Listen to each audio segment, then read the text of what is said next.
much. Hello and good evening, everyone, and welcome to the Mountain Centre event this evening around the exhibition, the Joseph Hage, Aaronson and Bremen exhibition, Hepworth in Colour. The event this evening is a roundtable that I hope you will enjoy and participate in with your questions and comments, and agreements, disagreements, and your enthusiasm for the subject. The exhibition was co-curated by me and Dr. Stephen Feeke, who's here. And Stephen is an independent curator and art historian. He was previously a curator at the Henry Moore Institute in Leeds, and then he was artistic director at the new art centre Roche Court in Wiltshire, before embarking on a PhD on Hepworth and bronze at the Courtauld Institute of Art, which he began in 2019. He's the author of many publications on sculpture and has co-authored the catalogue for Barbara Hepworth at the Rijksmuseum, and he's currently managing a public realm project in Paddington Square in London. We are also joined by Tessa Jackson, who is a conservator with 35 years of experience in the field of modern sculpture. She began working at Tate, or the Tate as it was then known, in 1994, and later established her own conservation and consultancy practice in Surrey. During her time at Tate, Tessa was involved in the conservation and restoration of some of the most significant sculptures of the 20th century, including Jacob and the Angel by Jacob Epstein, The Kiss by Auguste Rodin, Recumbent Figure by Henry Moore, and sculptures of Barbara Hepworth in the sculpture garden of the Barbara Hepworth Museum in St. Ives in Cornwall, her former studio and home. Tessa enjoys working across a wide range of material, and we will discuss these, and mixed media artworks from concrete to plastics, foam, silicone, and she's developed an expertise in the conservation of pristine surfaces, which is a subject particularly appropriate for this evening's panel discussion. She has also lectured widely and contributed to influential publications in the field of sculpture and conservation. We are also joined very happily, and it's a great honor, by Professor Jo Volley, who is an artist and an academic, who teaches painting at the Slade School of Fine Art, UCL, where she is coordinator of the Material Research Project and Network. As part of her role, along with colleagues, she's developed a substantial pigment collection of over 1,000 samples for research and teaching purposes. In 2019, she established Color and Poetry, a symposium. This is a, can no one hear me? This is Should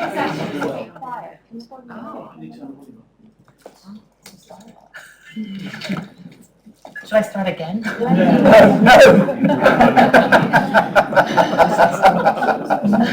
Yes. Okay. Oh, that's better. So Professor Jo Volley, well, we'll get to, she established a symposium called Color and Poetry, a symposium, a cross-disciplinary international two-day event in celebration of International Colour Day, World Poetry Day, and since 2020, another day called World Pigment Day, which she co-founded with her colleague, Dr. Ruth Siddall.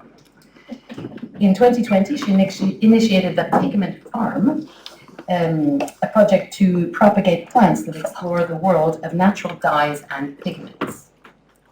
So this evening's will proceed like this. I will now hand over to Stephen, who will give us a brief but exciting presentation on Hepworth and the sources of her color and sort of the background to the exhibition, really, the heart of the matter. And then I will turn it over to each of our guests, and we'll have a conversation amongst ourselves, and then we'll open up to you, after which there are drinks, which, given the heat, and this is the only air-conditioned space you will have here, but you're invited to go next door to buy a book, should you want to buy a catalogue, and get a glass of something to drink. So, here's to Stephen. Well, I'm excited, so I hope that comes across. But, it's always good to have a bar set for you as soon as you walk up. Good evening, everybody. This is not a lecture, so don't worry, it's meant to be a discursive event, but I've just got some thoughts, having now had a few weeks to think about the exhibition, now that it's open and we've shared it with all of you and everybody else that's been to see it. It's always a slightly odd experience working on an exhibition like this, because you work on it for so long and you're in a little bit of a bubble, and then you hand it over to the public. So it's always a relief when people actually like what you've done with somebody's work and somebody who you admire greatly.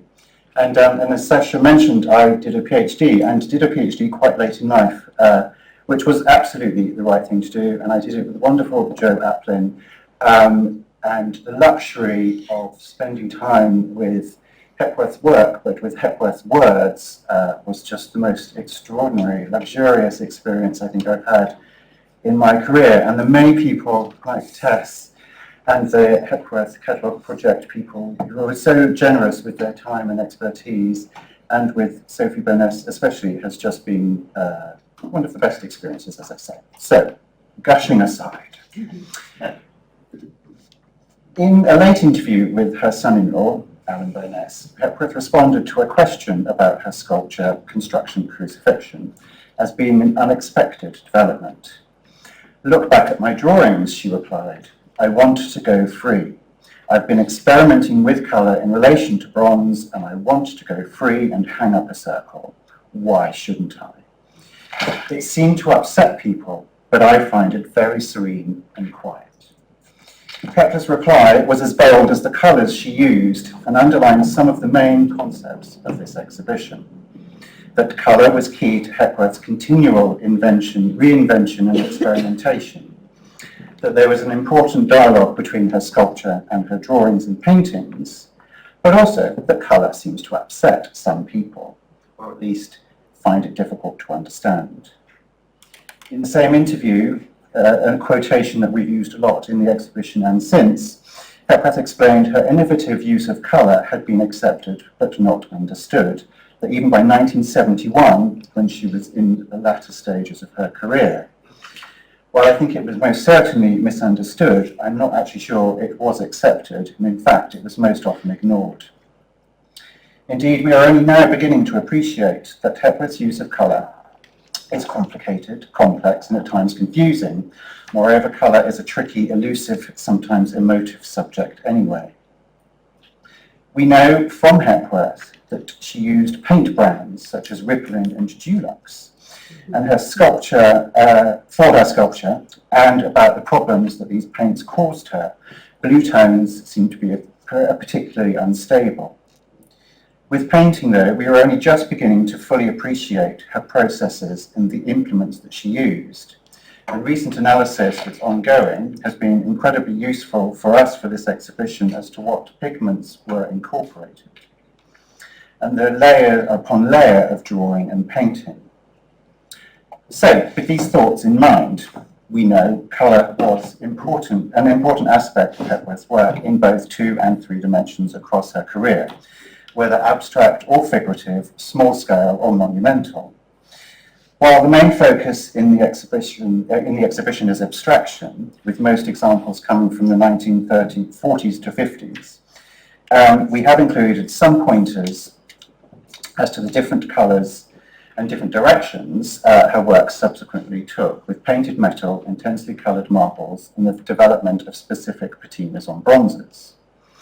So I should say, as far as the exhibition is concerned, that when we say colour, we therefore mean paint, and that Hepworth introduced this to her sculptural practice in 1939 and would continue to do so, applying it to wood and stone through to the late 1960s.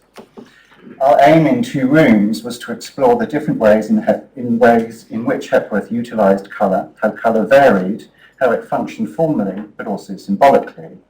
While she had favourite shades of blue, for instance, her palette was far more expansive than we've been able to show.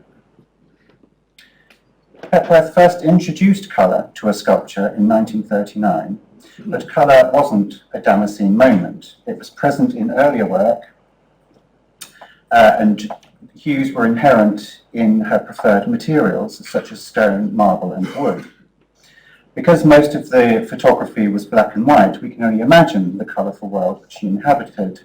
And this was something of a frustration and a fascination for me during the process of working on this exhibition. Hepworth adhered to a doctrine of truth to materials and direct carving. She insisted that it was not just a matter of finding inspiration in a particular material, because a fully formed image of the work occupied her mind from the outset before she began to carve. The implication here is therefore that the colour of a material was integral to Hepworth's conception of the work, no less important than other naturally occurring properties such as texture, structure, durability, and luminosity. When she later added a layer of paint to stone, for example, we have to assume it was also part of her preconceived vision for a work. While Hepworth famously pierced a block of stone, not only was it pink-coloured alabaster, but she discussed the opening of interior mass in terms of both light and colour. After all, colour is light, in that the perception of it is based on light rays. The genius of Leib's photograph of this particular work, and his work is also on show at the gallery and it's a definite must-see, is his ability to convey the fleshy, amorphous qualities of the work, even though it is in black and white. The first sculpture to which Hepworth added colour was this. Known today only from this black and white photograph, it was later destroyed, but was an important work and the one work that Hepworth took with her from London to Cornwall in 1939, just before the advent of war. Carved in plaster, presumably the exterior remained white, the interior was painted blue, and the strings were red. Hepworth, as here, often used colours in her titles, sometimes specific shades. The configuration anticipated a wooden carving, made 4 years later, with the notable difference being the addition of strings in two colours. In the period before she left London, Hepworth was part of a growing circle of artists, including painters such as Mondrian and, of course, Ben Nicholson, and perhaps painters, surprisingly, often had, at particular points, a great impact on her work. But she was also within her circle with an important group of young creative types, from advertising such as Ashley and Margaret Havenden, Alistair Morton from Edinburgh Weavers, and the architects Leslie Martin and Sadie Spate. It is notable that these figures all used colour in their respective fields and latterly became collectors of some of Hepworth's first colourful works. Discussions with Nicholson were especially influential regarding the use of colour spatially and constructively. She also discussed colour with Desmond Bernal, the scientist and crystallographer, and most certainly knew Adrian Stokes's painting treatise, Colour and Form, published in 1937. Privations during the first years of the war meant sculptural materials were almost impossible to get hold of. Hepworth mainly drew, maybe let's pop back to this one. But also using plaster and paint, she was able to continue exploring sculpture and colour with a series of deep blue and red works. With a permit granted in 1943, she was able to carve again, to now reading to this work, culminating in the two major sculptures of the exhibition. The restrictions on carving, Hepworth predicted, would have a positive effect, and the extraordinary output which followed from 1943 onwards resulted in some of the most important works of her career, which we are lucky enough to include in the exhibition. With her sculpture, Hepworth used colour to emphasise shallow hollows, curves, depths, and holes, and differentiated between inner and outer form. But colour was also associative, signifying the sensation of being within the landscape, the depth of the ocean, a pale horizon, the drop of a cliff, a rolling wave, a hidden cave. And the fluidity of paint suited such watery themes in works titled Wave, Tides To, and Pelagos. Painted stones, such as Eidos and Eos that are in the exhibition, alongside such works as Wave, Tides To, and Pelagos, reveal an extraordinary inventive sculptor at the peak of her imaginative and technical powers. Just as Eidos was completed, Hepworth discussed the work with Herbert Reed in a letter, describing how she oscillated between abstraction and figuration, between 2 and 3 dimensions, and the quote here about feeling the same happiness and pain to any of the makers here might identify with that. That finds the same happiness and pain, the same joy in a line of form and colour.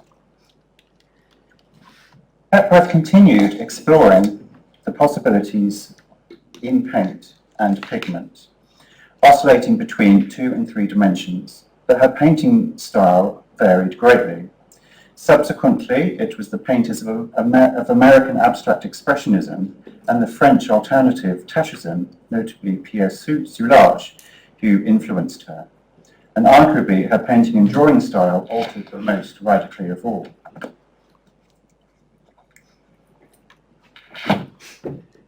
The advent of bronze explores or reinforces the interplay between the process of paint and patina. Hepworth liked to experiment with contrasting patinas, along with areas of rough and smooth textures, and her letters to foundries reveal how she pushed them to create new colours and finishes. In her maturity, she also experimented with highly coloured marbles, which recall the sort of alabasters and sort of semi-precious stones that she was using in the early part of her career, but also the striations of colour here have a particularly painterly effect, I think. But these were so bold, she admitted, that they had to be tamed and painted with flat surfaces. Construction, which I showed you at the beginning, was originally part of the proposal for the exhibition, but of course was impractical for the galleries of the Courtauld. But we do have a work of a similar period and a similar flavour, shall we say, called Sphere. And this is a rare example when we know exactly which colour paints were used, because Hepworth used British standard colours, specifically a variation introduced in 1964, but still a relatively recent development at that stage. And I enjoy in her notes that yellow, for instance, can have a British standard designated number, but also a name, canary yellow, which can suddenly then become open to interpretation. So in a sense, for me, the vagaries surrounding colour became an unexpected theme as the exhibition developed and unfolded.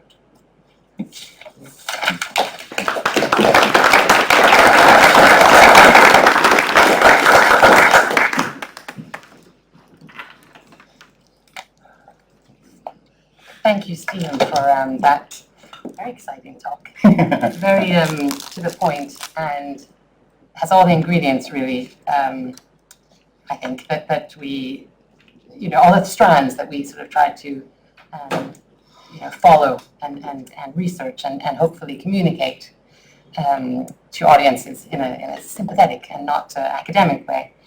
I think you've actually answered the question that I had, so it's slightly frustrating, but I was thinking that, maybe you can expand. I was thinking that as a non-Hepworth specialist, someone who spent the last few years, researching and putting on this exhibition, what for me was a revelation, it may be a sign of my own ignorance, but was just how experimental Hepworth it was with her materials, obviously her mind. I mean, it was just so experimental and modern, and trying everything out. And of course, the privations during the war meant that she, only had access to certain types of materials, and maybe then she went on using certain techniques beyond that time. But that whole approach is so fascinating and seems to sort of repeat throughout her life. And I just wondered what new things, that you may have discovered or learned about Hepworth, if anything,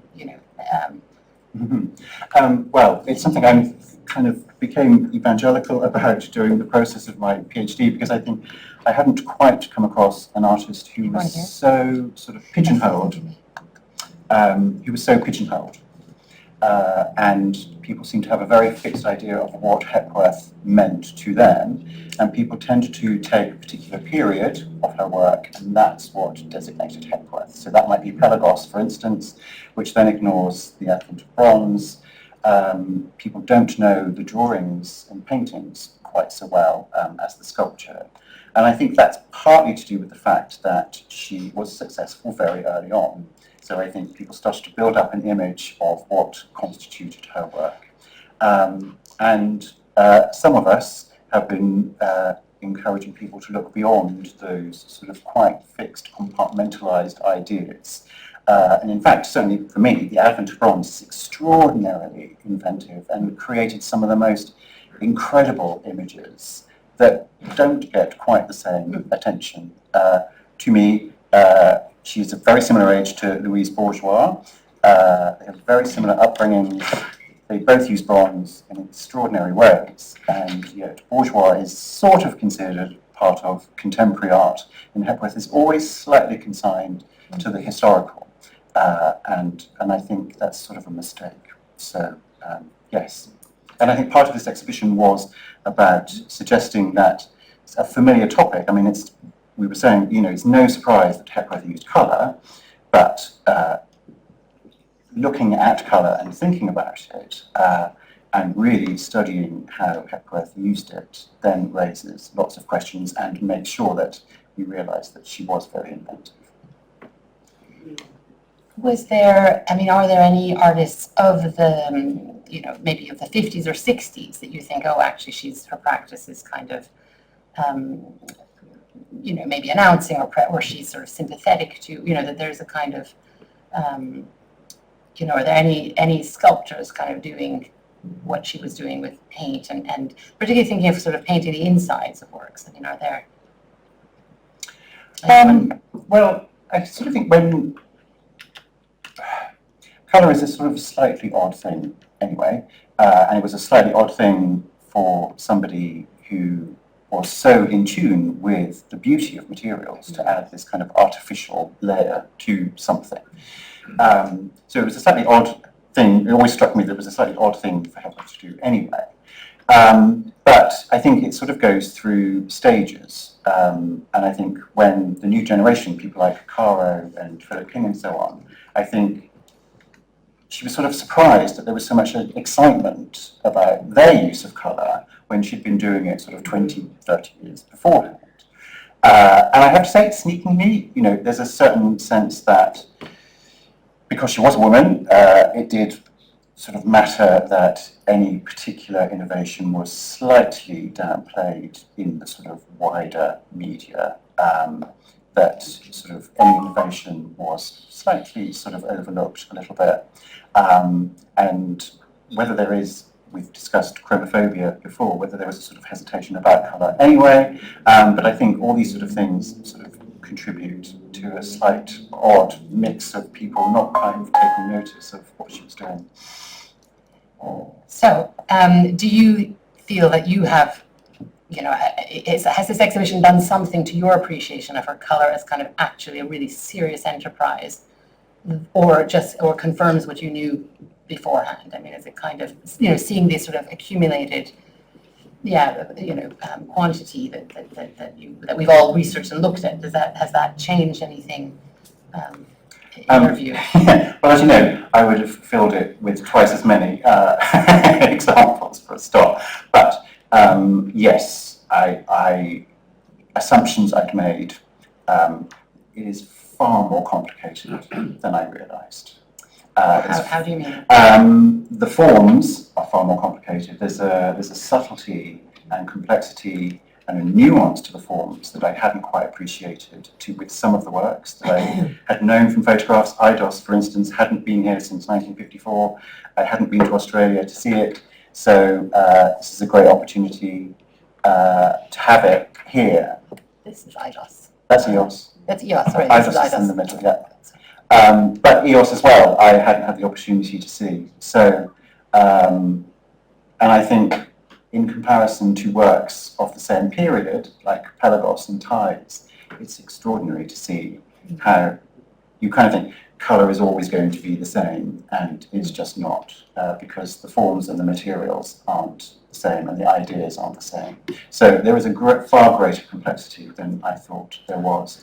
And the opportunity to look at some of the drawings and paintings, and that the layering, the intensity of the sort of pencil lines, and the scraping back and the additional layers.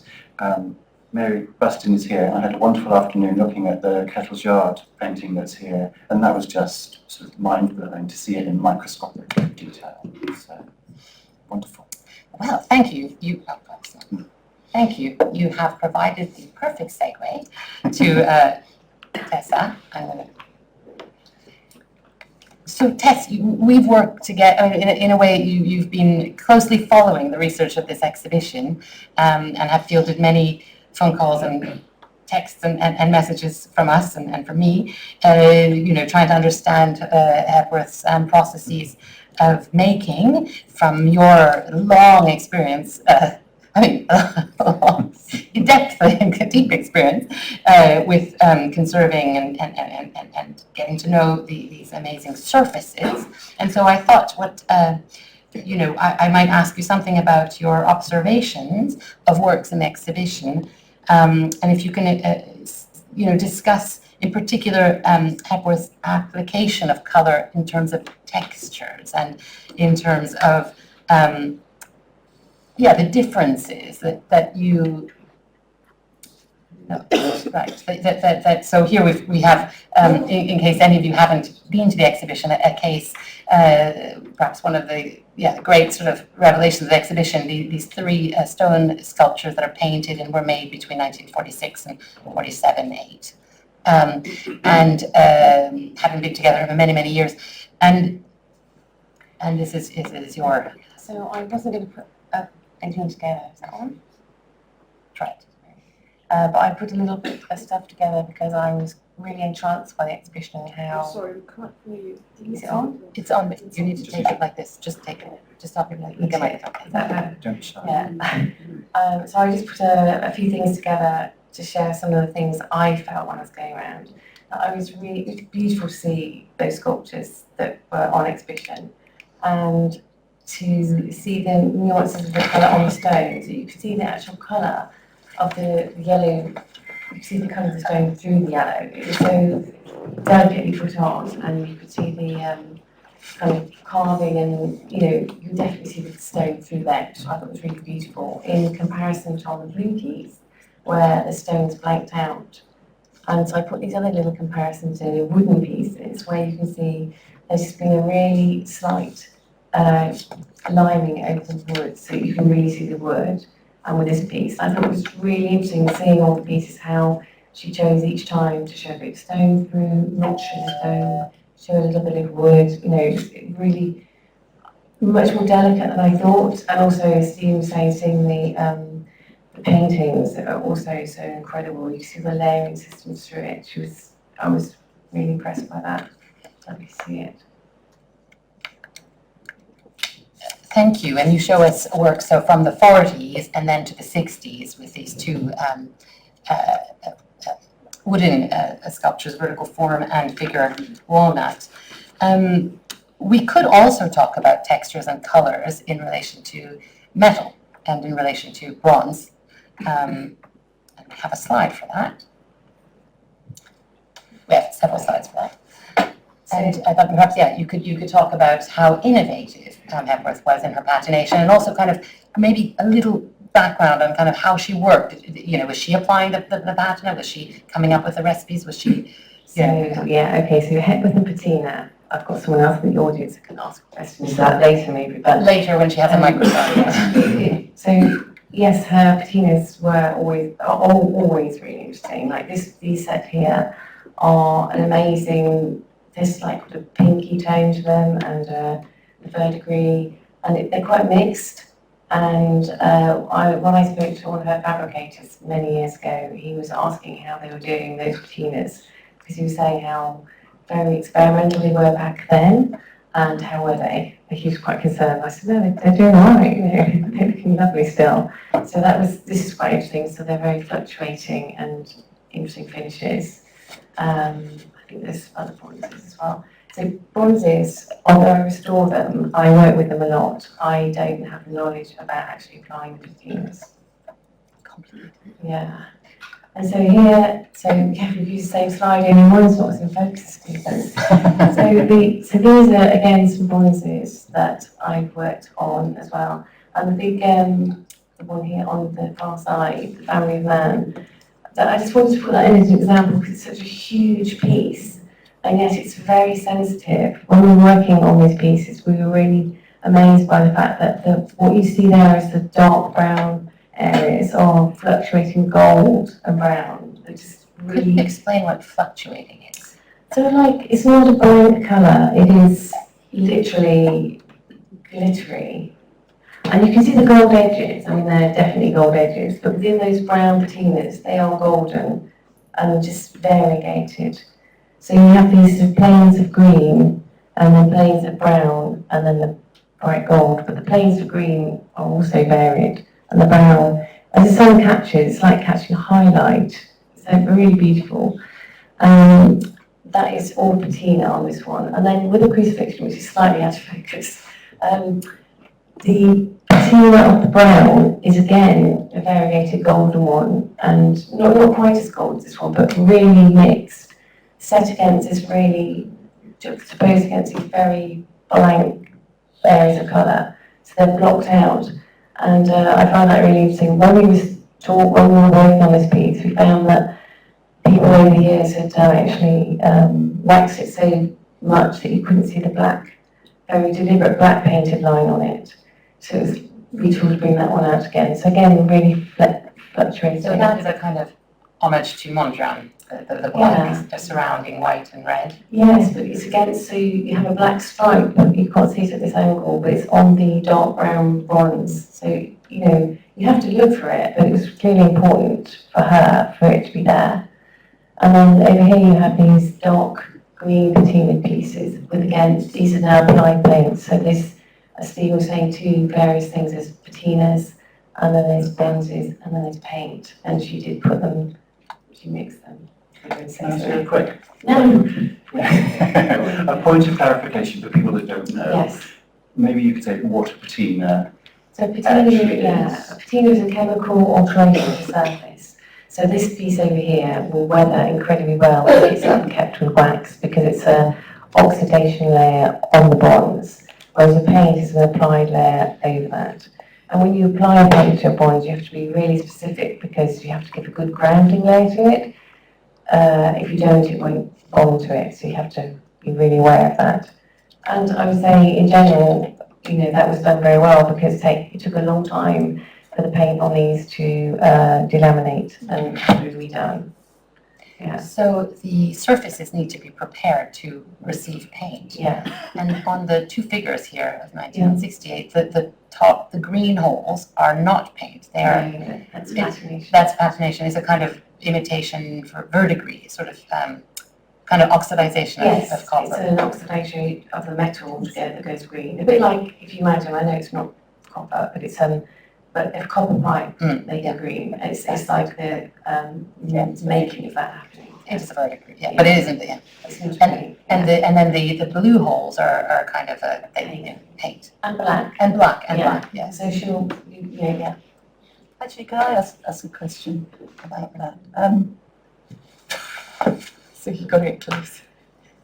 In terms of patinations, what I know of them, I mean, they are real alchemy, aren't they? I mean, it's so difficult to reproduce the same thing again and again, isn't it? You know, if it needs to be cleaned.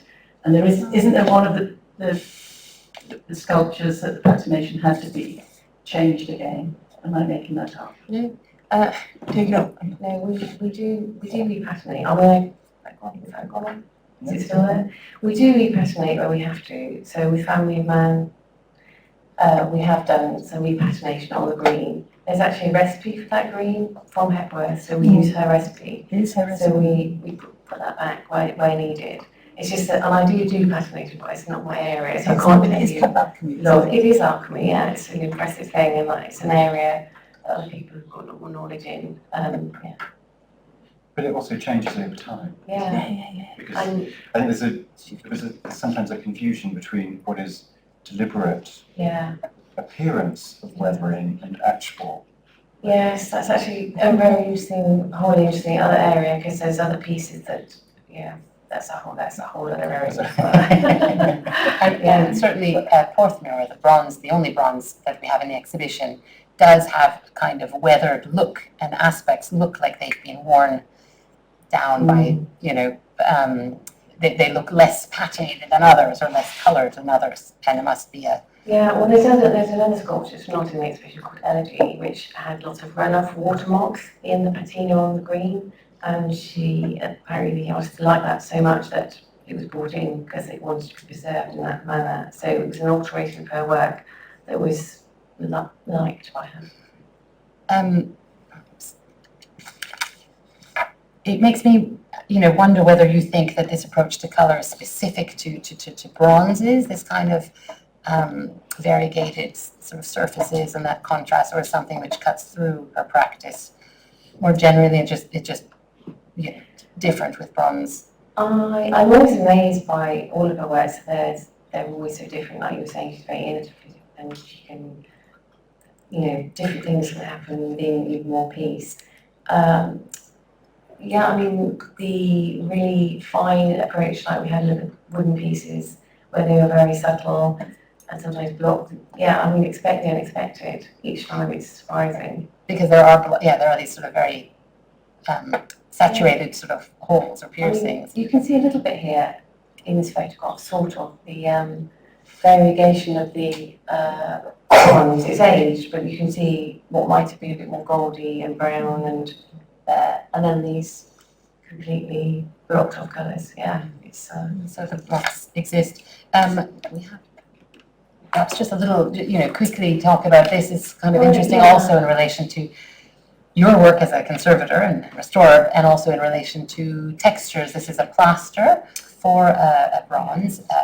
So when we were talking about what to do, because I'm in conservation, not research, so this is very much my approach, and I was just saying how it's really important for us, for the conservators, to really understand how things are made, so that we can help restore them, keep them up to the correct finish, and understand them implicitly. And her method of making things was so great. Sometimes you can see her throwing things onto the sculptures to get this surface, and that's actually an actual surface there of her work, which is this, similar to this one. So just to explain, this would have been so this plaster was made with initially an armature onto which Hepworth with a spatula, I suppose, or throw, as you said, she would throw it, and then scrape it down. And then when it was a bit hard, she could scrape it down, so that she was in fact carving what would then become a bronze, which was an important. Which I thought was really interesting. Again, looking at paintings in the exhibition, you could see she'd take the same approach on a flat surface. She layered that surface,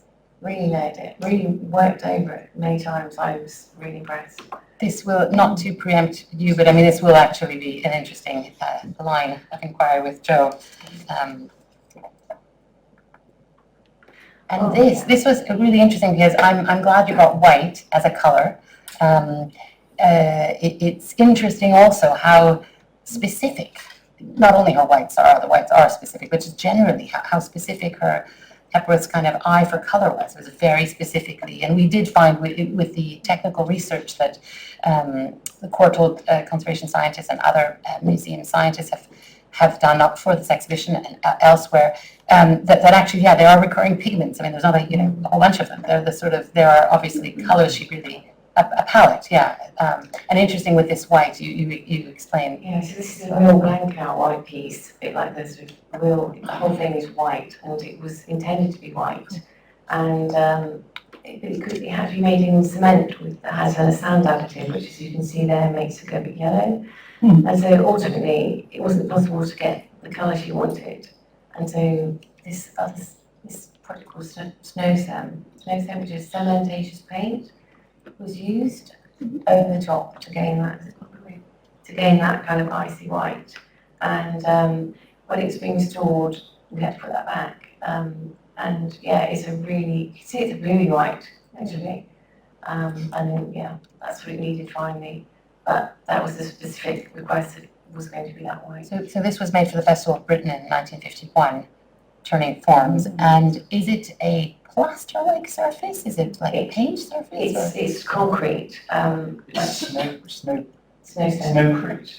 Well, snowcrete is the concrete you put the sand into. But if you see on the left at the top, that's just snowcrete, and then that's snowcrete with sand, which makes it go yellow. So then it's not white. So it needed a topping to make it look white. And so, in fact, Snowsem is what they base lighthouses with. It's a really robust surface.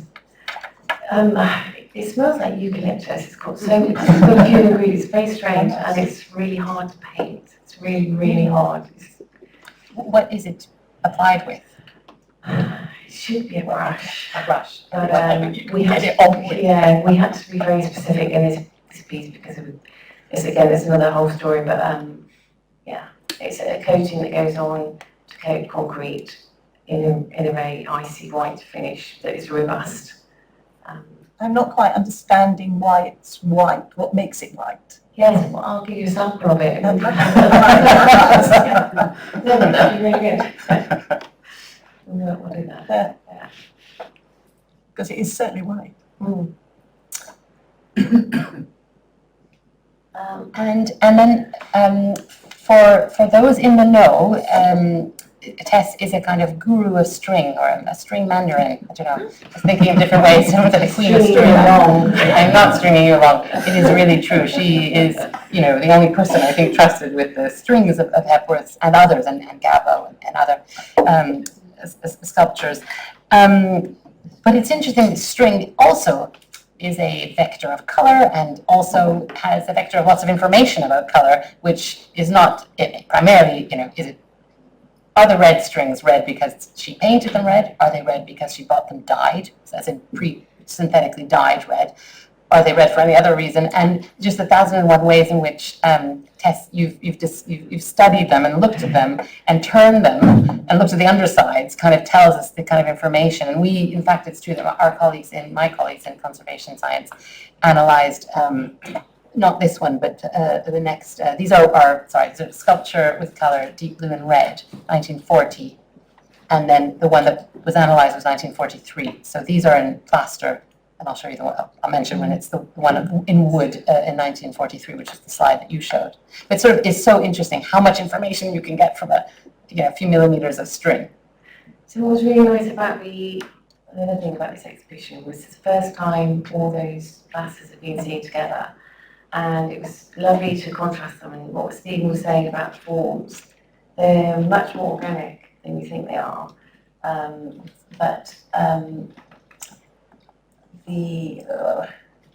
So the first one, a lot of people often ask about the strings. This is one of the ones that is actually red string, and you can see the red strings going right the way in. There's no doubt about that. Whether they're dyed or they're brought red, they're going in and they're like that. And interestingly, you see there's a little wedge. I've got a picture later on to show you how that goes in, but the wedge just was pushed back a bit too far forwards, but that's how they're secured, because you get this real tension on them.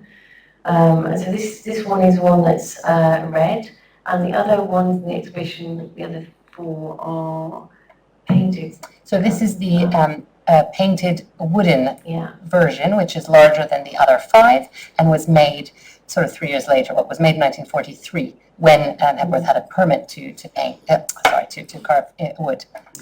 What's interesting with this one is that the strings have been painted out on the outside. So for this one, with Hepworth, I did not want the distraction of the string on the form on the outside. Other ones much later on, you can see the strings quite clearly. And even the hole where the string goes in has been covered, so that was important for that flat to be just white. And then the colours on that string were applied in place. It was a coloured string.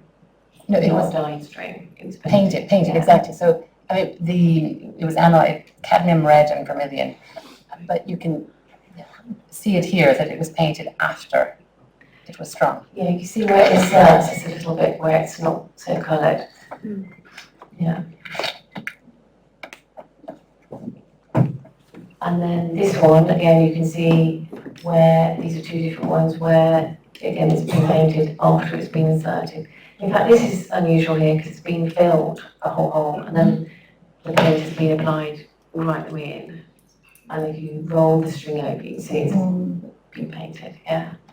It was interesting to see how different they all were.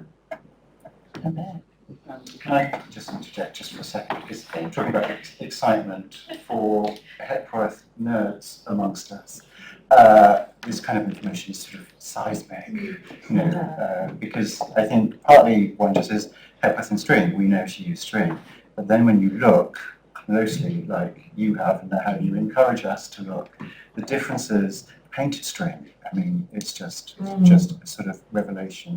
Burnished string, I remember being a particularly exciting moment when you pointed that out, but the different knots, the different ways that stringing can be used, and yet we just sort of accept Hepworth used string and sort of leave it at that. Yeah, it was a definite decision, wasn't it? Yeah. And for anyone who might think, well, how did she, manage to sort of not get the paint blobs on the bottom, on the blue, etc. You just have to, again, look at her painted works and everything. There is such an incredible, deftness to her kind of touch and her sort of strength as a precise kind of craftsperson and draftsperson and all that, which is kind of mind-blowing when so we will wrap up this, but we thought you might want to just talk about an example. So this is an example of a string work where it's actually bleached on one side in the sun. So if you look at the far picture, you might think that's a white string, but in fact it's a red one, but it's being changed. So sometimes when you look at her colour pieces, sometimes they've changed over time. Yeah. So that's also a consideration to bear in mind. Do you think she thought of that change as being part of the aesthetic? I don't know. I mean, she left string for things to be restrung. But I mean, all of the work, the changes, I wonder if that is part of the aesthetic that she would take. Works embrace went that. back to her quite often, especially, I mean, this one went back a couple of times, because the surface deteriorated, or the strings deteriorated, and especially if she had a major exhibition coming up, such as the retrospective at Whitechapel, things went back and had to be sort of made to look pristine again, because you're talking about organic materials that fluctuate with light and temperature and humidity and so on. So, and I think people just didn't sort of look after them very well sometimes. They don't. Unbelievable. If they paid for them.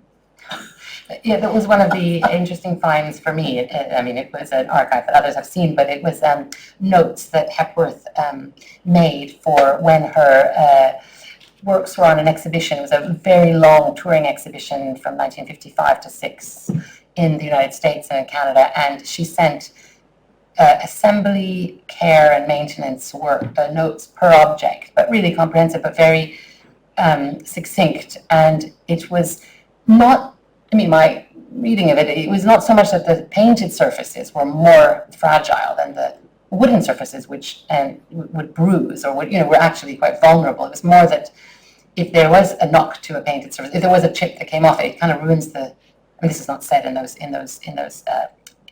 notes, but in the notes when she speaks about repainting, or something that might need repainting, she will sort of be very specific. So, for example, in the sculpture we showed with the yellow, the stone, the yellow curved stone with yellow, she did, say if the yellow is to be damaged, then find a fine art artist to paint it, and very specifically within the area, not to go beyond, because then it'll stain. And that was a kind of consistent approach. And at the same time, of course, for other works, she didn't, she allowed them to not be repainted. So there's no dogma to it, is what I think. And these were not painted, right? Yeah, I put this one in because, well, you can see the thick painting on the blue there, so you can see your brush strokes. But again, these are red and pale strings, and you can see the way they insert straight away, and they're not painted, they are that colour. Yeah, incredible. Oh, and I put this in just because I thought a lot of people ask me about the little sculpture with colours. There's 5 of them. How are they threaded? And so this is a bronze cast of one of the 5 pieces, and when you thread them, you have to put them through the back here, and you pull them through, and when you pull them through, you have to tension them as a bunch, and then you put a little wooden plug at the back, and you keep tapping the plug and pulling them through until you get exactly the right tension. And on that photo I showed you early on, you can see all of her actual wedges in there that have gone back a bit too far. This might be a bit annoying, because you have to just keep tapping and pulling and tapping and pulling, and then you get the exact tension, and then you finish That is brilliant. So that's how they're. So did she, did Hepworth, she invent that, or is that, has she taken that from something every day, that I don't know, to I don't know, ships, yeah, or, I don't know, isn't it marvellous? All of these are done that way, this particular shape, and other shapes are done in slightly different ways because they have different internal finishings inside to tie them off to, but these, as far as all the ones I've dealt with, they've all been like this. But with the sheet metal ones, like, isn't there some variation where you can kind of almost tell one system perhaps was then altered to suit? Sheet metal ones are all one string, so if one of those strings goes, you have to string the whole thing. And when they go, they go. Nice. And you've done that? Not make them go bang, but they are restrung. And she left string ready for them to be redone, but the string over time that was left in the archives is no longer usable because it's also aged. It's not been under stress, but it's aged, it being organic. So you have to find string to match. Yeah. Well, thank you very much, Tess. Now, it's a little bit obvious, but as you're a painter, I thought we would show palette.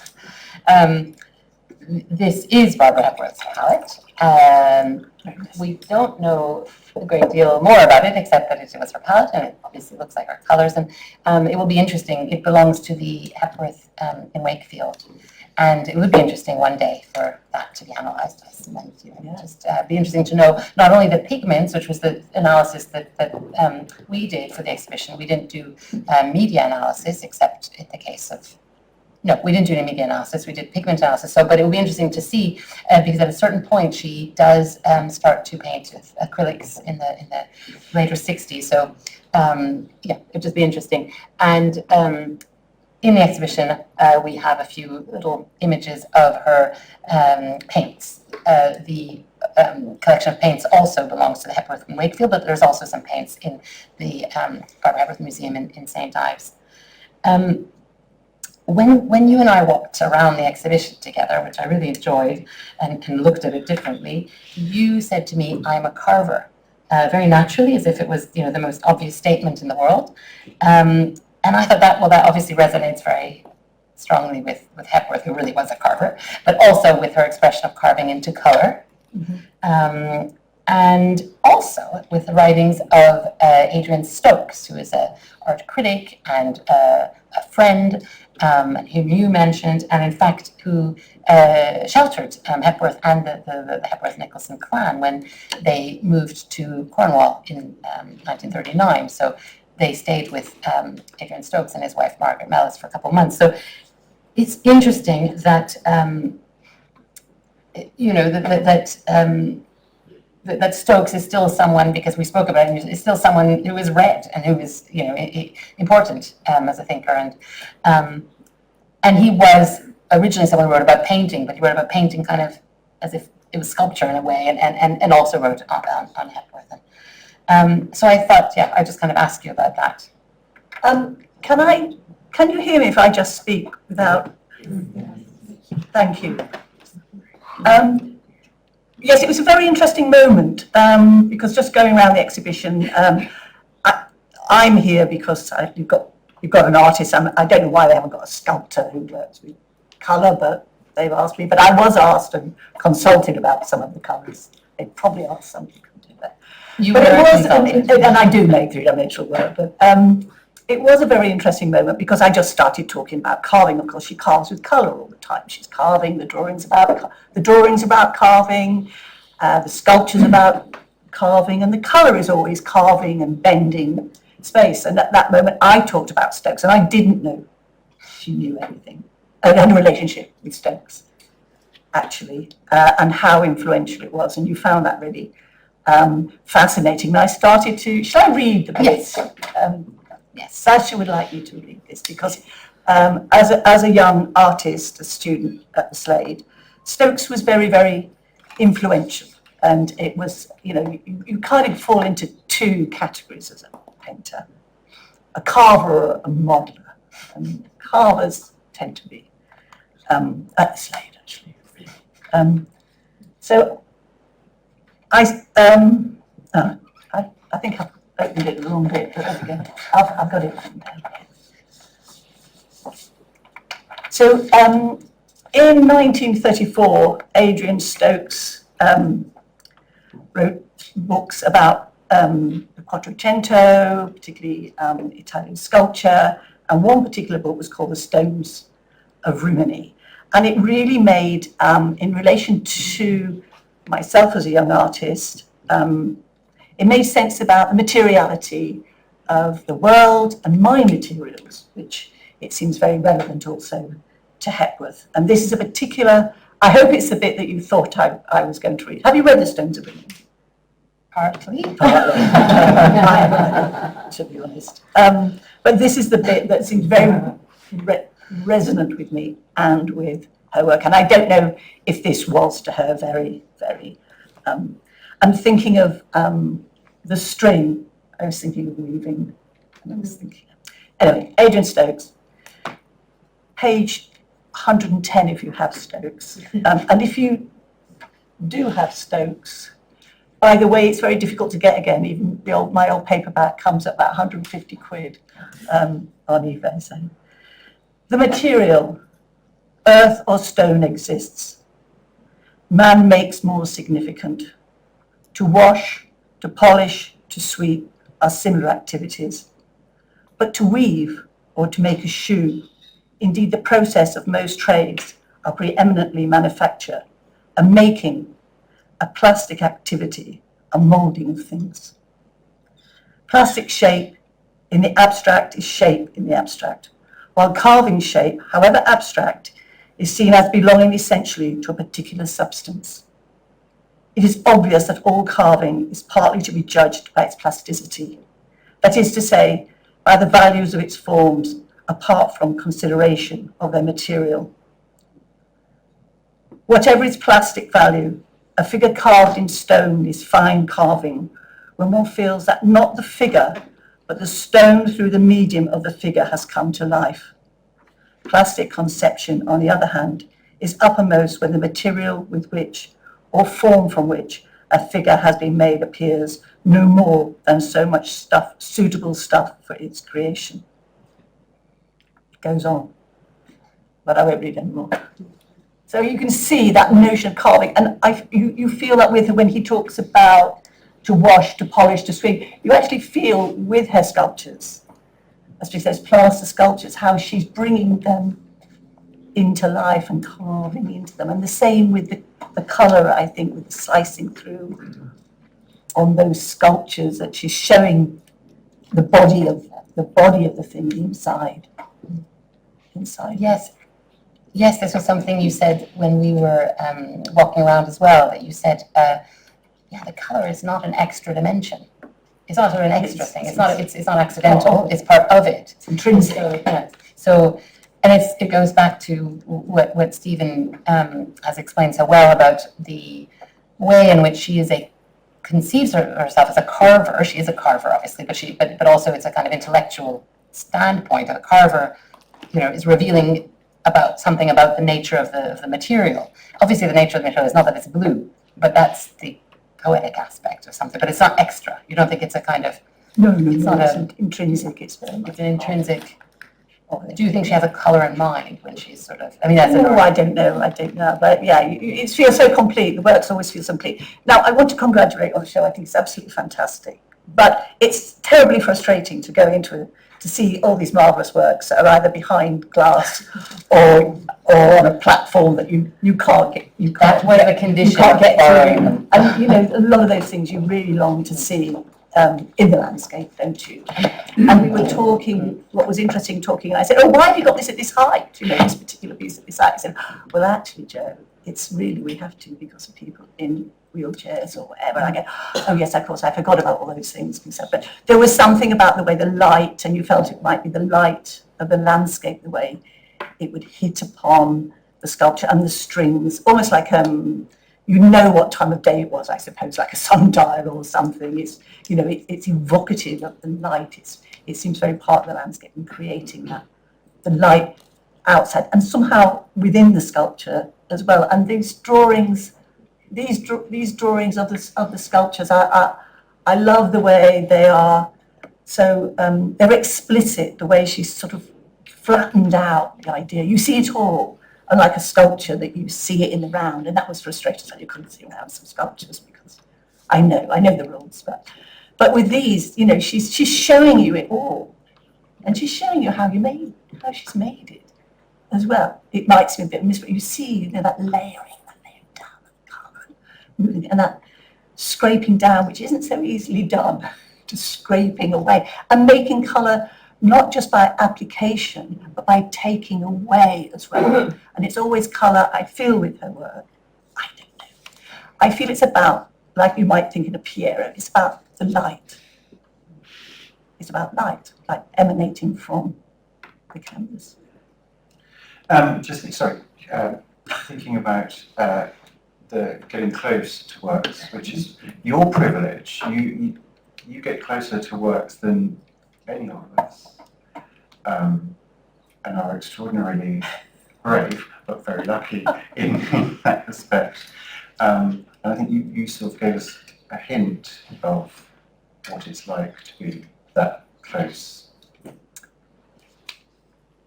Well, it's always really amazing when you're working really closely with an artist's work, because you do get to see how they've done it, and that's what I really enjoy looking at these pieces going around, and how similar it is to many sculptures. Like you say, you get these flat colours and you get the really beautiful, subtle variables. Yeah, no, I love working on Hepworth's work, and they are always different. There's always something, you know, I love that about them, and it is really great. And it is a privilege, definitely. And it was a privilege to be involved in this exhibition too, because I got to see all 5 of the little blue ones, which is unique, yeah. And finally understand. And also when Stephen and I were looking at the little blue ones, we realised they were more, what's the word? They were shaped differently. There are curves that we hadn't. Yeah. There are curves that we hadn't seen. Yeah, they were very. Weirdly. Yeah. I think the interiors are not identical. No. So they, obviously on a photograph you can't see. They're more organic than what they would be. I mean, there's the parameter that is kind of unchanging, but then there's 100,000 different little, not 1,000, 100 little iterations. I'm really interested. What do you think the colors, you know, and you're totally right about the color so the whites are, you know, what I was going to ask you, what is the color sort of doing? Is it kind of popping out or receding or none of those things? There is a pop, isn't there? There is absolutely a pop, and I can understand why she'd like that queer green. Oh yes, the queer green in a second. But I just think you're right about the you know, I like the way you talked about the color. It's sort of almost, it's what is it called? It's underneath. So under the white, there's a kind of darker layer usually, and you can see through. So none of the whites are really identical, but there's a bluey white, a greeny white, a sort of purpley white. They're luminous, aren't they? So they're so luminous, and and it is about illumination in every sense. It is, and in fact, revelation, you know, revealing. It is about, yes, I see what you mean, yes, yes. Yes, it emanates. It emanates, and also, I suppose, by pockets and pops. And I suppose also by the kind of working them up with, as you say, a braiding and, you know, even making caressing, actually burnishing. I mean, I know that there's a conservator works on paper here who, with me, looked carefully. She knew how to look better than me, but at this drawing in the centre called Counterpoise, which is in the Victoria and Albert Museum, which we have in the exhibition. It hasn't been seen since 1955, I think. And in fact, the background, you sort of, well, you can see it in the photographs we show in the catalogue, and you can see it barely, but it really, when you see it from a raking light, you can tell that the background has been burnished with something. You know, there's something, so she is also kind of getting luminosity by using kind of sculptural processes. Burnishing gold. You know, like you're burnishing gold, yeah. And so finally, I wanted to ask you, it's not entirely silly, but in a question about green, because in 1941, we think, Hepworth writes to Ben Nicholson, who is then, you know, going up and down to London, and he's bringing her materials,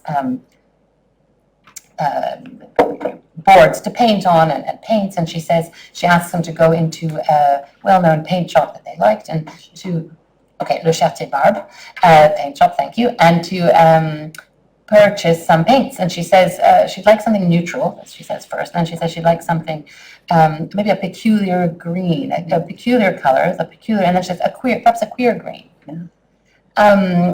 And it was already in 1999 when the Tate's Permanent Collection Catalogue was written that the authors, Matthew Gale and Chris Stevens, had pointed out, oh, well, it's queer green. Could it be related to this drawing or this group of drawings? This one here. And they had it X-rayed, and the green, the conservators couldn't tell what it was because the X-ray couldn't penetrate the green. So they surmised that, well, maybe it's like a kind of metal base, something based in metal, a pigment based in metal, because it's too heavy to be, passed through by the X-ray. Now, that could be, no one has conserved it since. Flash forward, 26 years or more, and we have our exhibition, and we do some technical analysis, and this drawing was analyzed. It's from 1946, and in fact, the green, which is not super bright, and it doesn't seem to be a necessarily queer green, or any strange green, but it was analyzed and found to be a very modern pigment called phthalo green, phthalocyanine green, which also existed in blue.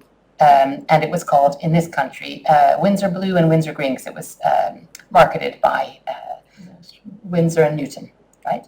Yeah, Monastral. And then eventually it was called, and it was also called Monastral, and then they... Sorry, it was called Monastral.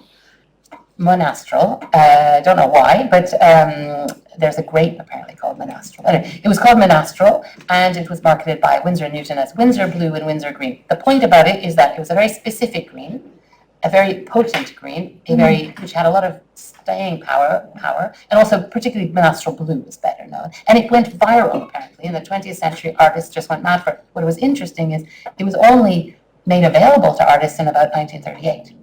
In 1938, exactly. So, anyway, so it's interesting that I found it interesting that she was using this modern pigment, and so I just put together the greens in the drawings of the exhibition that could be or could not be, but I mean that seems similar. This one is a drawing from 1947 that we borrowed from the National Gallery of Victoria in Melbourne, and this is in fact yellow layered with green, and the green, we can infer from the evidence from the technical study that the green is phthalo green because it's a copper-based green. So anyway, just a question. You when I mentioned this kind of question of queer green, you sort of said, well, it was a quote. If I'm wrong, tell me. But you said, oh, that green, it's kind of a bit unnatural. It's a bit cool. If I said maybe not unnatural, maybe not unnatural, but you said it was cool. It was sort of. Yeah. What did you mean? Well, first of all, a new colour is always exciting. The invention of it and why, you have a new narrative, it takes you to a new place. But the exciting thing about when I discovered phthalo green, a lot later, because I'm not quite that old, in comparison with Viridian, which was kind of a staple thing on the palette, it made actually the Viridian almost look warm. And it was so cold, so sharp, and you could go a long way with it. You could let it down, and it would still be luminous. I used quite a lot of it at one point, because you could go from very, very dark and very, very cold to very, very light, but still have green in there, and it'd still be very, very cold. So you would paint this kind of extraordinary range. And we used to call them dealers in those days. A gallerist must be, they were toothache green, my paintings. Didn't get shown there. Toothache, because it was so, the sharpness within it, the range within it, it was very cold. It's a fantastically beautiful, and the blue as well, fantastic. So I can see why it would be exciting, to use, and you've got another colour, you've got some more potential, And as you say, it goes a long way. So Yeah, we looked at this, That's good. and we looked here, and it was really just, under the microscope, the tiniest, stain, right, tiniest stains, but those stains were really bright. They were kind of emerald, or they were so mixed with a ton of white, and really interesting. Well, sorry, This was, sorry? That's the one you fall over, those ones to try and see, those beautiful sculptures. I mean, obviously, if we had a bigger space, we would have more space to have 1 meter, around against each other. But no, it's also not our fault that Barbara Hepworth made so many facets to her sculptures that you can only, know them when you walk all the way around. Well, that's what sculpture is, isn't it? I was being facetious. It is so extraordinary that you can't ever kind of know what the other side is until you've walked around it. I wanted here because I thought the blue of the painting, it was such a bright blue that you sort of, I think originally thought, oh, that could be also a phthalo blue. I mean, it sort of has that possibly. But, and it's, I mean, couldn't really see it. No, you can, but And, there's a lot of use of ultramarine in there, but there is a color which makes it, who knows? She might be mixing it. But it was hard to see, but it was quite cool. I think it's really interesting what you say about it. But you can get different shades of ultramarine, but I imagine she's just buying, I don't know, from a shooting farm. Oh, French ultramarine RS5, the bluest blue. Well, thank you. I think this has been, I feel like we've had, I don't know if there are any other questions you all want to ask each other. Have you read Stokes's Colour? Colour and Form. Yeah. I have a copy of it, and I haven't read it for a long time, and I looked for it and couldn't find it. Oh, because I was going to ask, because I really struggled. I really struggled with it. But when you mentioned about sculpting with colour, I'm not going to say who, somebody frowned in the audience. No, which is fine, because I think it's a fair point, because we differentiate between sculpture and painting as sort of separate practices. But obviously there are times when they really come together. But Stokes talks about the sculptural concept of colour, that you're sculpting with paint as opposed to modelling with paint. If you're That's what you're coloring. saying. Yeah, and I think it's a really hard concept to get in your head because you're Just think of Piero. painting and it's flat. And for him, modelling, and for Hepworth too, modelling was the sort of old-fashioned way of doing it, and carving was the more interesting, and in terms of psychoanalysis, the more interesting way of doing it. But, well, it's something that he was definitely interested in as well.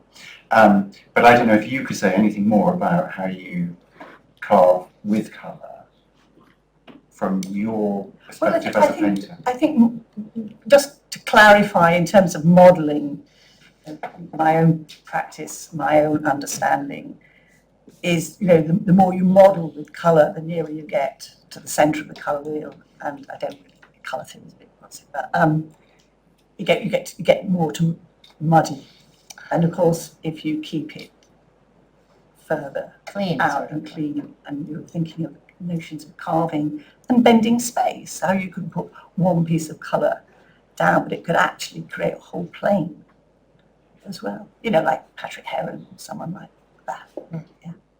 So that's the way in which I would, that's the only way I really can think of describing it simply as I possibly can. And what about the addition of pen? But then we will go to the audience. But what about the addition of pencil? Because I actually found had I had more time, I would have done more. I just thought it was so interesting. Here, you've got shading, and quite a lot of sort of pencil shading, and also, of course, the pencil giving a kind of iridescence. And well, there is shading. Okay, that's shading. That's shading. Yeah, that's shading. And there is a lot of shading. But Actually, when I first had a look, I thought, oh, she's been using metal point. Which is something I love, and the gesso and the silver point, or the lead, or just lead. Again, just simply that the use of the material and the layering of the material. So I don't think of her as a sort of a shader or something. You think of it as sort of, again on those as drawing. yes, carving and laying down. I think I was specifically interested in the pencil, but I think also the use of pencil on top of paint, which, comes from her, well, comes from anything, but, her exposure to Ben Nicholson's practice of painting, where paint, because it's not a normal thing, or not a conventional thing to have pencil adding another, on top of paint, of oil paint or gouache. And so there is, kind of other layer over the paint that adds another texture, another finish, another, as you say, that sort of carving line as well, a kind of thin line or a fat line. I mean, it's very varied. Yeah. It's extremely, you can tell when you look at them really closely in particular, and you just subliminally feel it when you look at them without, without a microscope. Well, I think we should, ask the audience. I don't know how exactly this works, but I think Martina will go around. We have lots of expertise in the audience, and we would be very happy to hear from all of you. Expert comments. Thank you very much. I love the exhibition. As a sculptor who paints on the surface, I think I can help you with the green. It was a long time ago, perhaps 25 years ago, I did an exhibition alongside a physicist from the NPL, the National Physics Laboratory. And the problem was finding the perfect green, which is neither blue nor yellow. And I think that is it. I didn't use Windsor, but it was quite a tussle finding a green that didn't, in his machines where he analyzed colors, wasn't either blue or wasn't yellow, because green is the middle of the spectrum, and so it's a very important color. Okay. The other thing is, Do it sequence. when you paint on a surface which goes around corners and into holes and all sorts of things, you create an extra set of movement. So you can use a color which would normally come forward, you can make it go back, you can create all sorts of movement in a work, this is my experience, which isn't actually necessarily obvious to the person looking at the work.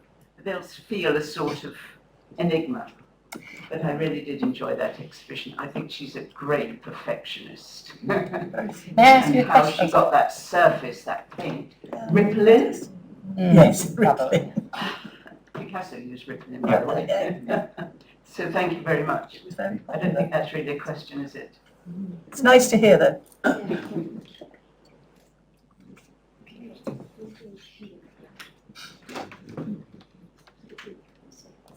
Thank you. I was really interested to, following on from the Adrian Stokes conversations, I think that's really telling, looking at a lot of these works, and certainly going back to the exhibition this morning, having another look at the sculptures next to the drawings on the screen, it did make me think a lot about these works in particular, and how I see in them a kind of sense of volumetric space that's being created by line, volumetric space that's being created by tone or difference through colour. But then you have these flat areas, the flat green, the flat yellow, the flat blues, and the red, which is more of a kind of planar space, it's projection. And I suppose the question is, when Hepworth applies those flat areas of colour to his sculptural works, is she using that colour then volumetrically, or is she using that colour like a flat plane as she is in these drawings? Just wondering what your thoughts are about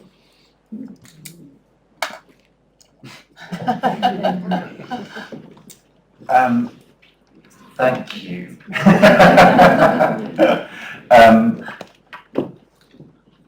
I'm not dodging the question, but I think both would be my suggestion.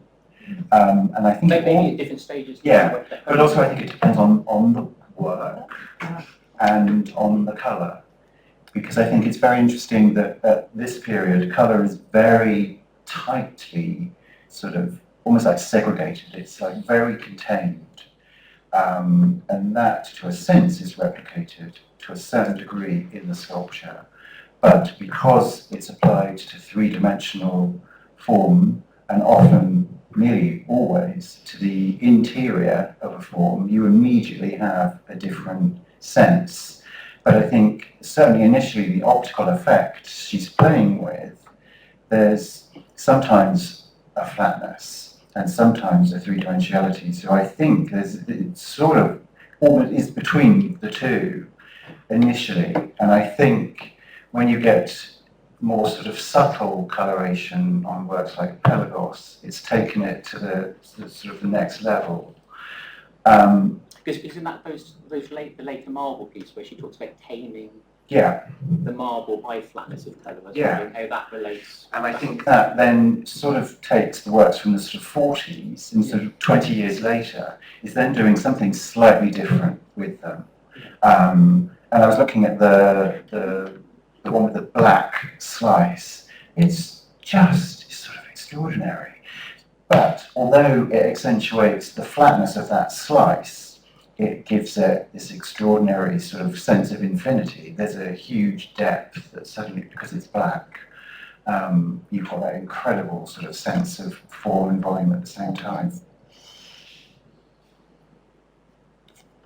It probably also depends a little bit, maybe, on the quality of the texture of the paint, you know, how that is different, and is it flat or is it textured? Is it, you know, are the brushworks apparent? Are they, you know, sort of so clean that you don't see them, and so therefore you do get a sense of peering into the, you know, into a kind of infinite void or, you know, depth, but otherwise, you know, they do look very material. I mean, I don't know, perhaps there's also, maybe, I was wondering also about these colors, the flatness of them, and whether, I don't know, is it not also playful, you know, a kind of playful, you know, in a way everything, well, they're mathematical insofar as they're thought through with shapes, but they're also obviously not constructs that could be made. But then there's this sort of application of just color, that, you know, as a kind of pop of color here and there, and they compose a picture. I don't know. I think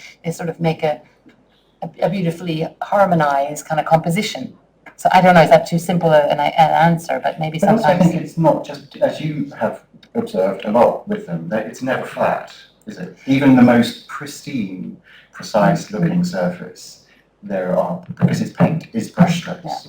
But it seems like maybe at least in the 40s with Pelagos and Wave. Okay, I won't go back and forth, but you've seen them. You know, there is an effect that maybe is likened to the white reliefs by Nicholson, painted reliefs that he's sort of carved and painted, and that are very smooth. And I mean, there might be a change in practice, which I think you've noticed as well. The sort of different surfaces. Well, you showed us the surface of sculpture with color, oval form, pale blue and red, the kind of star of the show. And there, you wouldn't expect it to be so not smooth, looking very, very closely. I mean, it looks smooth, of course. So, yeah.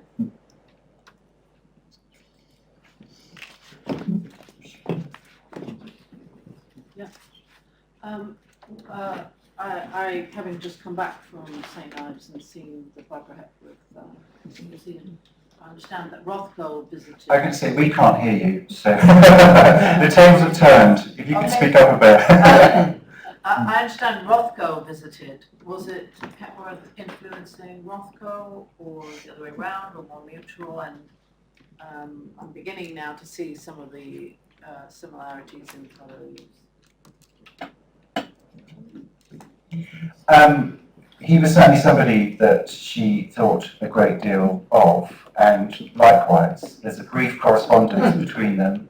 He does visit St. Ives. We don't think she's there when he visits, but there's a correspondence, and it's her, Adrian Stokes, and her are on the board of the Tate Acquisitions Board at the same time, and it's her enthusiasm for Rothko that means that we have the Seagram murals at the Tate, and that generates a very brief but very kindly and an affectionate and admiring correspondence between the two. So if anything, I would say it's a dialogue rather than just one-way influence. Thank you for your talk. It's been wonderful.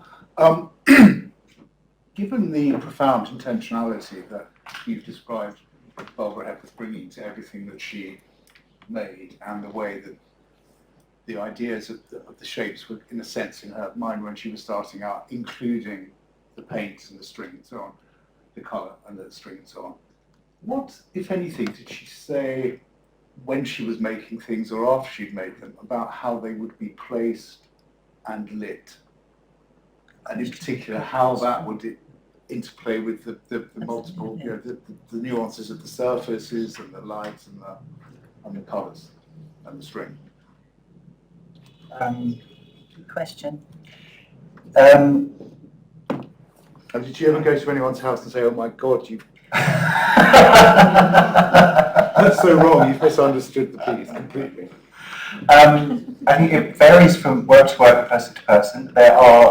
Hepworth writes better than anybody else on her own work, and is also a voracious letter writer, so we have a lot of her words.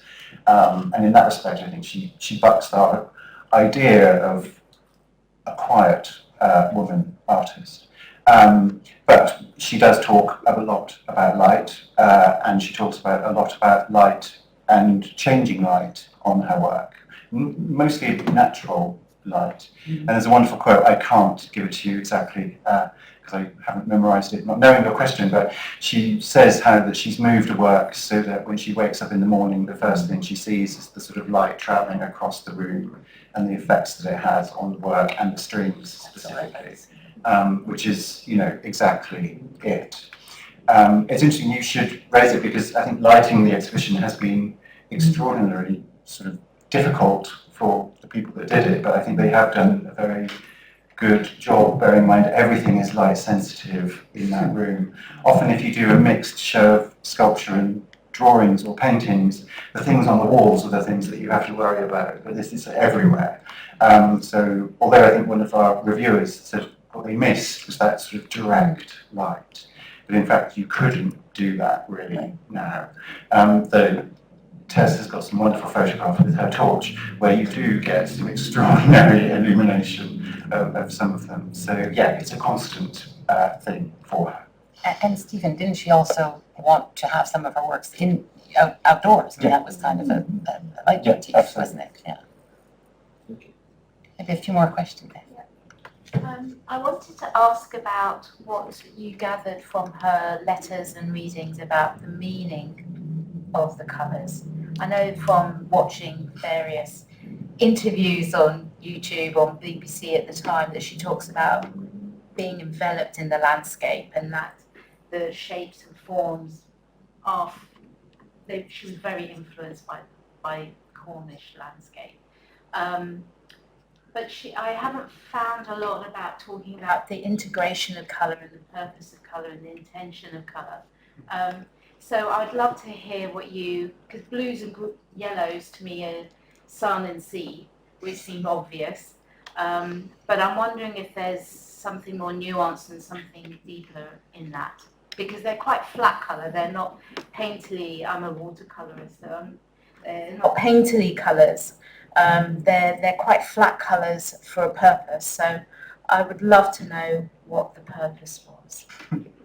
So Hepworth writings are extraordinary in that they give you a lot, but they won't give you everything, and nor should they. We sometimes look for answers that aren't necessarily there. She does talk about specific colours.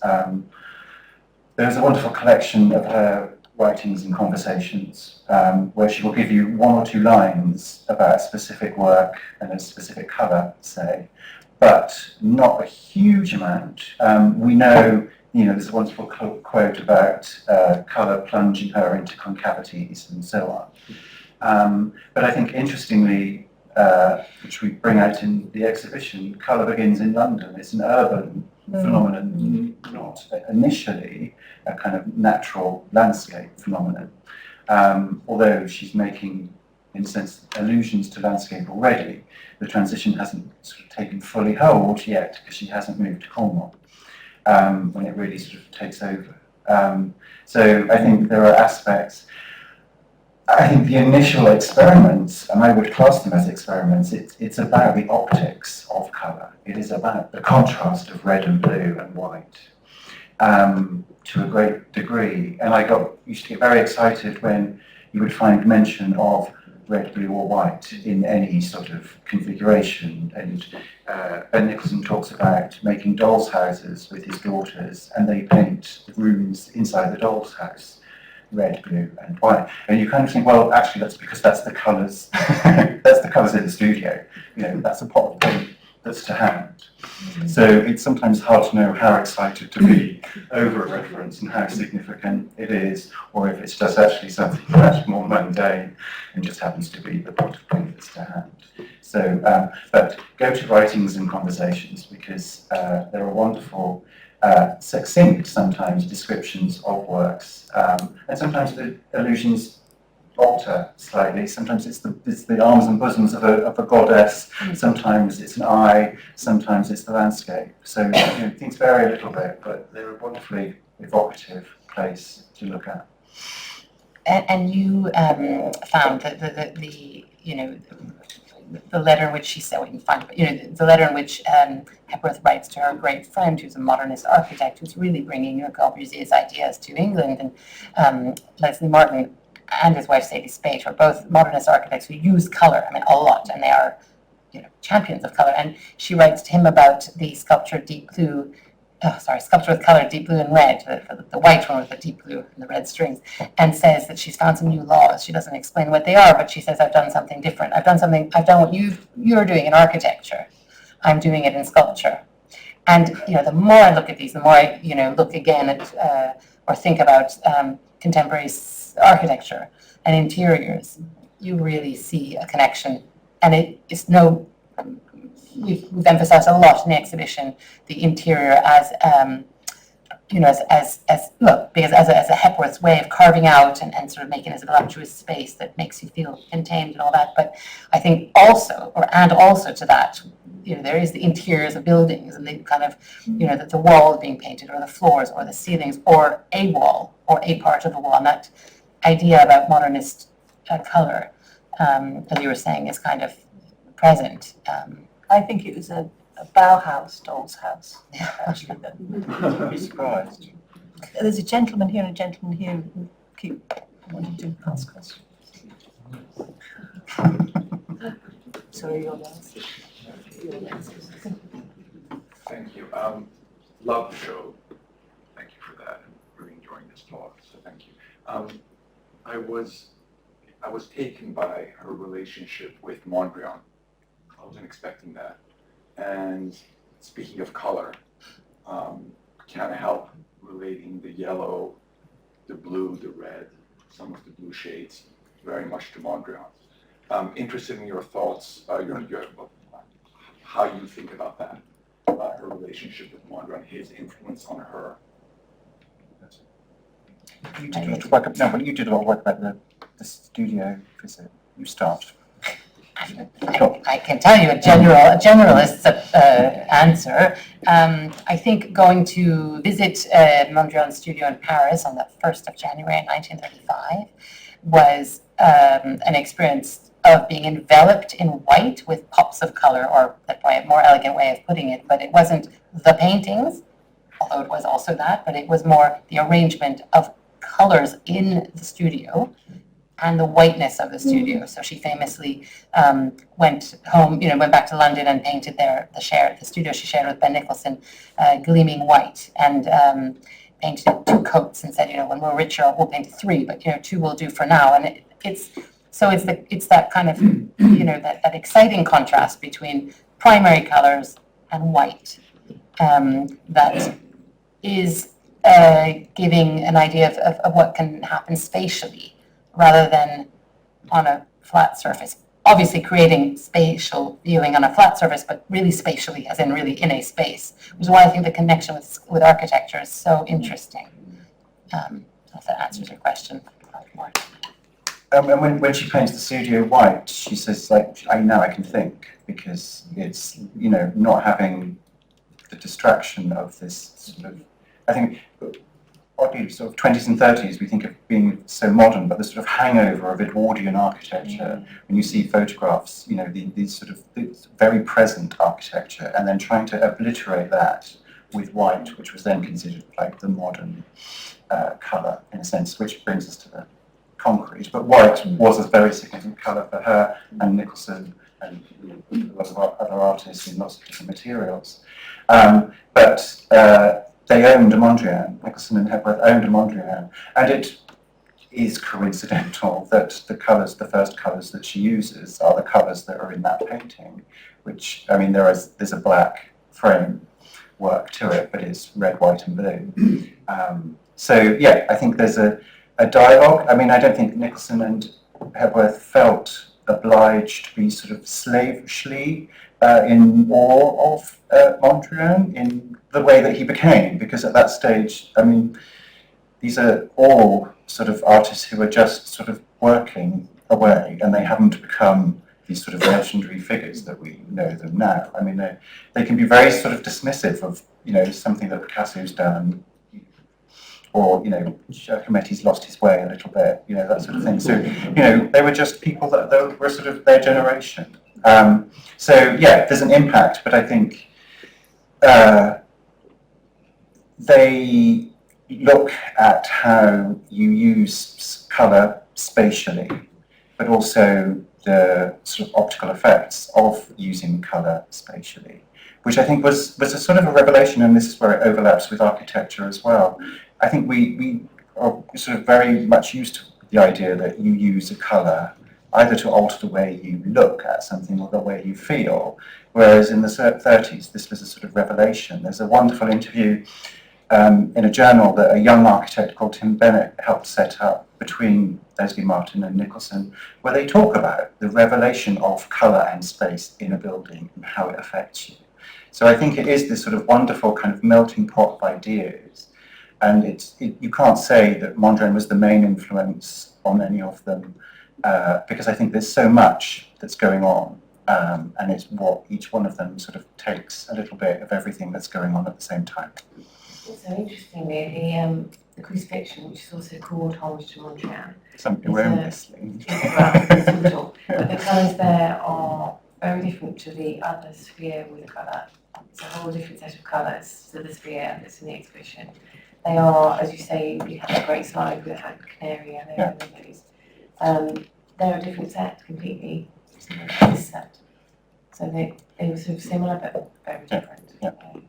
I find that really intriguing. And perhaps, you know, she wasn't a purist, and Mondrian was a purist, and there were other architects, modernists, who were also not purists. More rigorous. Who were more rigorous, but there was someone called Serge Chermayeff, who was very famous, built the Delaware Pavilion. He was a friend, and he wrote a little booklet in the 1935 or 6, which was intended for the trade, actually, but it was on decorating buildings, and it was about colour, and it was about the effect that certain colours had. It wasn't only red and blue and yellow, it was light blue.